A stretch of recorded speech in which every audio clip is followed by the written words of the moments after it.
guys, welcome back to my YouTube channel. So in today's video, I won't be talking about skincare, beauty or stuff like that.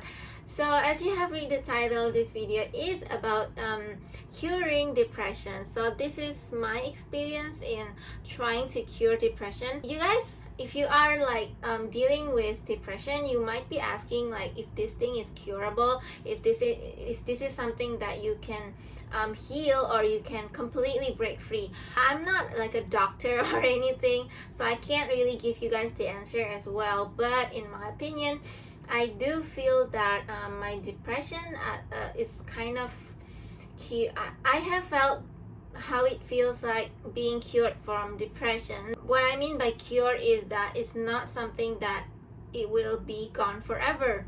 Like for example, if you got cured from cancer, in the future it's possible for you to get cancer again if your lifestyle is not good or something like that. So let me tell you guys the story of how I cure my depression.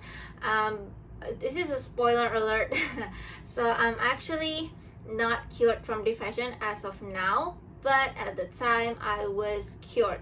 So the first time I tried to cure depression was in 2019. It was, I think, around middle of 2019, like around March, I don't know, I think April, May, I forgot. it's around that time. So what happened was I was at the rock bottom, and a lot of things happened. So I just at the time I have no idea what to do, because I really know that I have depression, but I know that I shouldn't have depression, because I know you should I shouldn't be so sad. I should be get up and try again and do stuff like that. But because of me being depressed, I don't have any spirit to do that. So that's why I actively wanted to cure depression. And at the time, the only option that I think is the best is go to a psychiatrist, because psychologists, I have talked about it to my friend, and I have asked her how does it feel go to a psychologist, and she told me that it's just that they are expensive, but the good thing is just that there's someone who listens to you.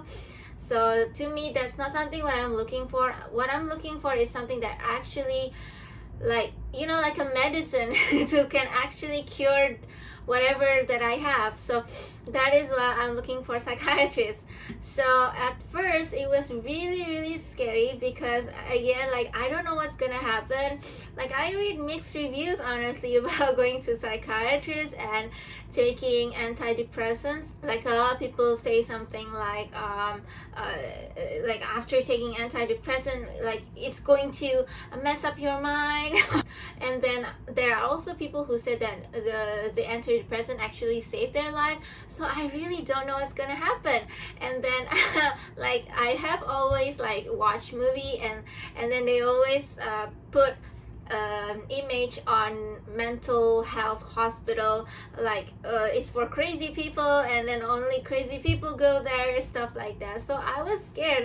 I was actually over dramatic, and I thought oh, if I'm going to the mental hospital, am I gonna meet people in the straight jacket or something? So that was actually what I was thinking. But I'm pretty sure there are some people who think that way too, because ever since we are small, those movies, they always depict mental health as something either you are functioning like a normal person, or you are go super crazy, those people in the straight jacket. But actually it's not really something like that. You can be functional, but inside your mind you're kind of not well. So it's not something either you're crazy or you're not. And of course, mental health hospital, they're not only dealing with crazy people in straight jacket. They're also dealing with mental health, mental health issue like depression, bipolar, stuff like that. At first, when I go to mental hospital, I didn't tell my family. I don't tell anyone, because of course in my a lot of people that I know, they also see mental hospital the same way I do. It's just place for crazy people. So And then I went there like alone. I went there like I didn't tell anyone. And then when they asked me where you going, I just say I'm going to meet friends, stuff like that. So I went there, and then I got to meet the psychiatrist, and then I told him about like what I felt all this time. And then I asked him like, are you sure that I have depression? And I told him like the only way I diagnose myself is just by Google, so I wanted to verify with you if I do actually have depression. And so he said yes, you do have depression. And but then he also wanted to make sure if I have depression or I'm actually bipolar. So he asked me a bunch of questions which actually revealed that no, I'm not bipolar. I'm just like I have depression, you know. So after that, he told me that he's gonna give me medicine. And then since at the time I was actually like very strict on a budget, so I told him my concern that I'm actually strict on the budget. And so he actually helped me to find medicine that doesn't cost so expensive. At first, I honestly don't remember the dosage anymore, but I think I get somewhere like 20 milligrams, if not mistaken, 20 milligrams of the fluoxetine. That is an SSRI, if I'm not mistaken. I think it's like selective serotonin something. So what it means is that so the doctor explained to me how SSRI medicine works is that it's gonna boost the serotonin in your body, so it's going to make you happier. And I know like it sounds kind of creepy at first, and then I asked the doctor like, isn't that like what narcotic drugs do, like those ecstasy pill and stuff like that? So is this what you're giving to me is narcotic pill? So like I was really scared, honestly. And then he told me absolutely not, this is not a narcotic pill. This medicine that I'm giving to you actually is not causing any addiction, and it doesn't cause any negative effect. Like if you don't take it, then negative stuff happens. No, it's just maybe gonna slow down your healing process, as like how other medicines do. Like if the doctor tell you to take this for 7 days and then you only take it for 3 days, of course you're not gonna be healed.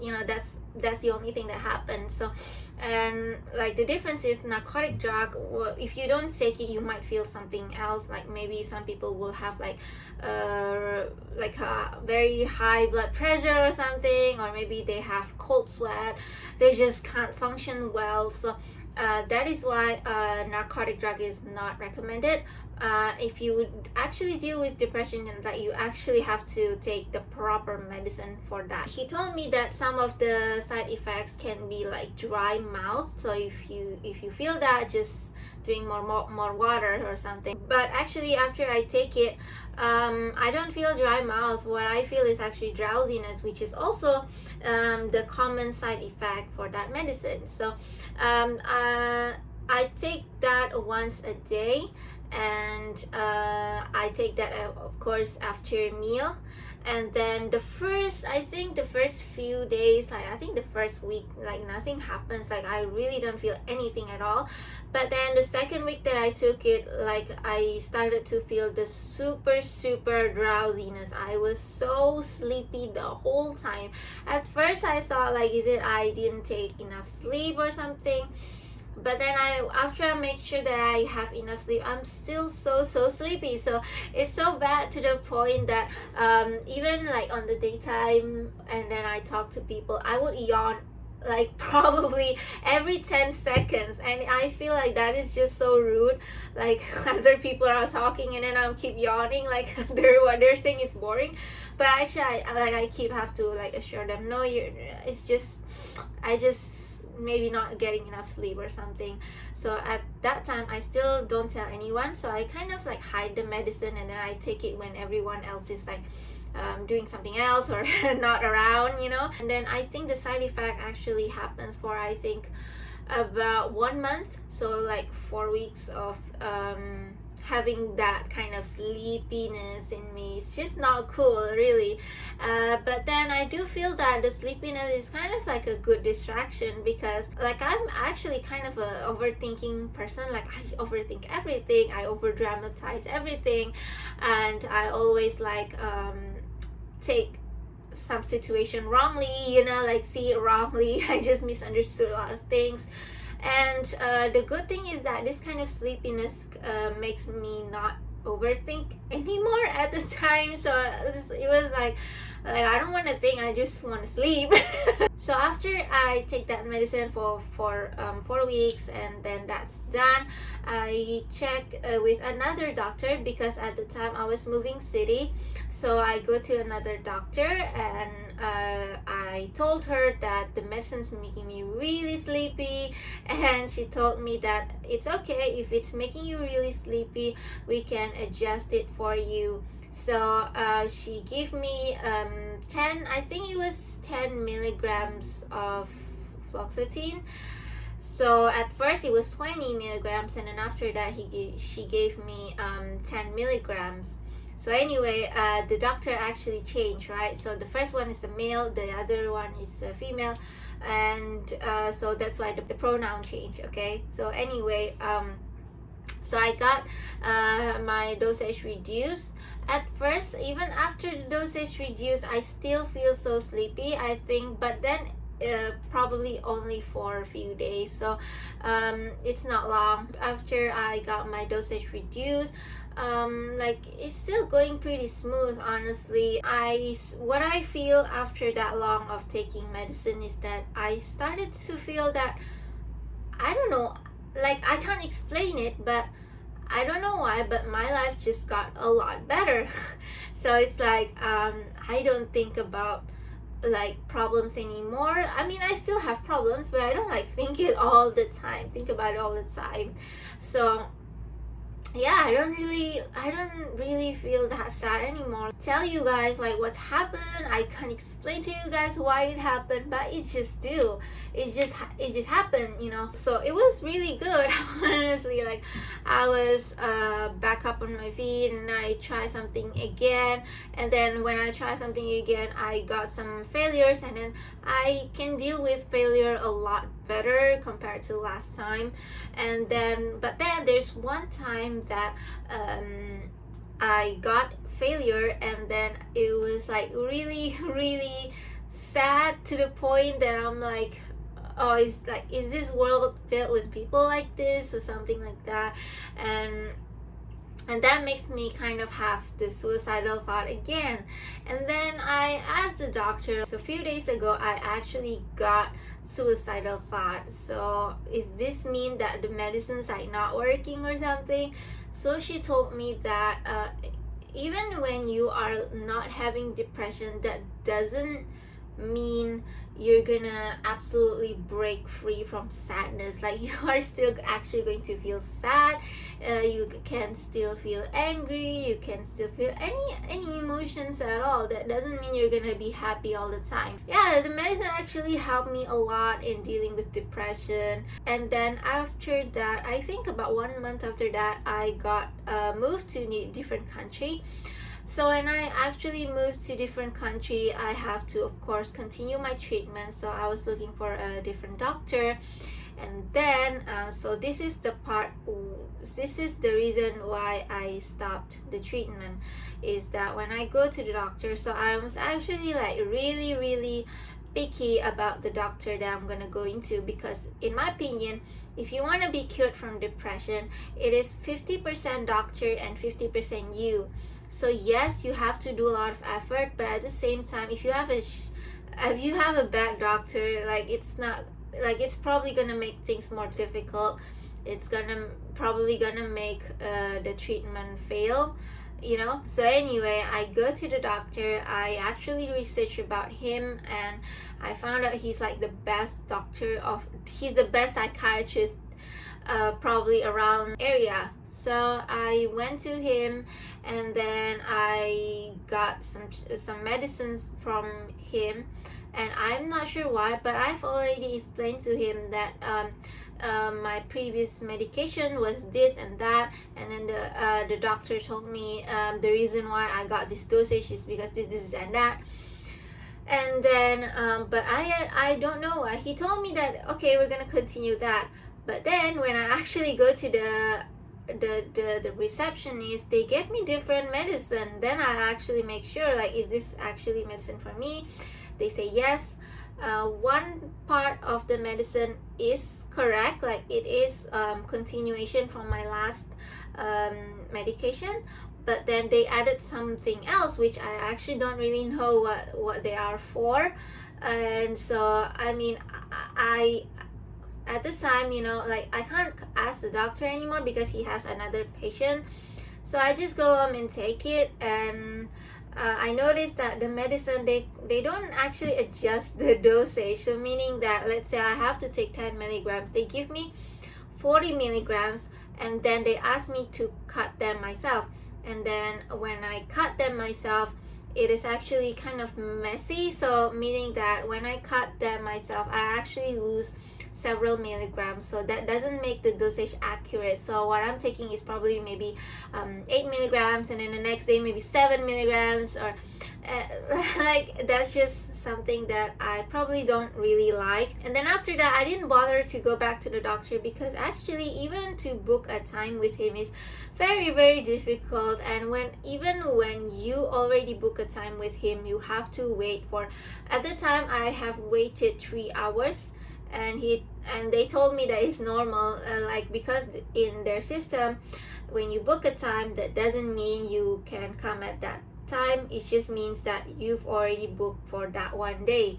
So to me that is very difficult. And so and then it got me thinking, like, if this is the best doctor, then what are the others? And so that's kind of the reason why I kind of like just give up finding a psychiatrist, and then I stopped going to psychiatrist. I also stopped the medication as well. I think it has been not a year, I think it has been about 9 months, I guess 9-10 months of me not taking medicine at all. Actually, I'm not supposed to be off med. So in total, I think I took the medicine for 6 months, 6 months or 6 to 8 months, you know. So I definitely cannot be off meds actually. Like, nobody told me to be off med, but I did anyway. And this is really like probably my biggest regret. So I actually regret this a lot, because I think if I would have like kept going, if I would have like find other doctor, or maybe just explain to that doctor like this medication is not good or something like that, I think I would just like keep on going, and probably at this moment I would be like still feeling that cured from depression thing, you know. Honestly, I love the fact that I went to a psychiatrist, and then I tried to get rid of my depression, because after that I see a lot of things in a much more different way. So like, for example, last time I always think that, you know, like everything is about me, and then I always like people are hating me and stuff like that. I always think like that. But right now like I feel like I don't care. It's like, okay, if people hate me, then that's their choice. I know that's like so like unapologetic or something, but seriously, that's really like the shift of perspective that happened to me ever since I tried to get rid of depression. And then so those kind of perspective change actually lingers with me up until now. So like, they are not medicine, they are not some kind of substance, but they are like my way of thinking. And that's why I really feel grateful that this kind of treatment actually leaves something good for me for the rest of my life, you know. And so I don't know, maybe I don't know if this is like because of the medicine or something, but I do feel that like if you try to cure depression this way, you're probably gonna get some shift in your way of thinking, and that is beneficial for the rest of your life. So I do recommend everyone to like seeking psychiatrists if you have depression, or if you have any other mental illness, you can start looking for a psychiatrist. I absolutely support you guys to do that. And if again, like if you feel that your doctor is not really good, you are definitely free to change doctor. So let's break down the cost. So I'm sure a lot of people are like wondering, like, is it super expensive or stuff like that? In my opinion, at the time when I don't have money, it is in a way expensive. Like, it's not something that you can buy very cheap. It's not like you buy a notebook that is very cheap. Absolutely not like that. But it is in a way like it's like in terms of healthcare, they're not that expensive, honestly. So in Indonesia, I remember my first bill was like about, I think, 400,000 rupiah or something. So to me, that's like reasonable because that includes the medicine, that includes the consultation, and the medication can last for a month, so it's pretty good. So that is around that time, around that price. I'm not sure how much it is in other currency, because I don't really know if other country will charge around that price, because in Malaysia, what I felt like it was kind of expensive, and then they added, probably because they added some unnecessary medications that I have no idea what they're for. Like the previous medications have been working, so I don't really know why they added those stuff, And so yeah, that is the fare breakdown. You can definitely like ask the nearest clinic or nearest hospital to you to know how much it is. Of course, like if it doesn't fit your budget, you're definitely free to decide if you want to do it or not. Of course, I did mention that I took fluoxetine, but that doesn't mean you should like go out and buy fluoxetine yourself. I think that you better try to go to psychiatrist and see what's the best medication for you. Like you can't just buy medicine and cure yourself. You know what I mean? So anyway, that was my experience in curing depression. It's not really like a very good title, like curing depression, because I'm actually not cured. But yeah, that was my story in how I tried to cure my depression. I hope you guys enjoy this story. I hope if you are having depression, like it gives you like some kind of new perspective, some kind of new opinion for you to make some decision. So yeah, I hope this is beneficial for you. Thank you guys so much for watching again. I'll see you in my next video. Bye.